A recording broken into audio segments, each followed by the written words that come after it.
Hey guys, today I want to answer a question I get asked pretty often. Mostly it's like, Markus, my strobes are too less powerful. How can I shoot a wet blade with them? So let me explain. If you shoot like with a softbox like this one, let's say you need for a 13 by 18 centimeter tin type about, let's say 2100, okay? Because you're close, you have a fast lens. Then you need a generator like that. This is like 6000 watts. You get the idea, right?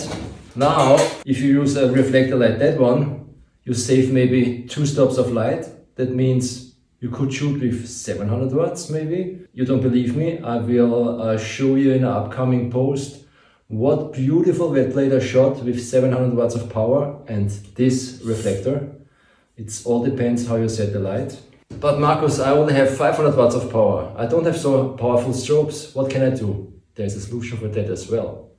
So I just got something from Hansel.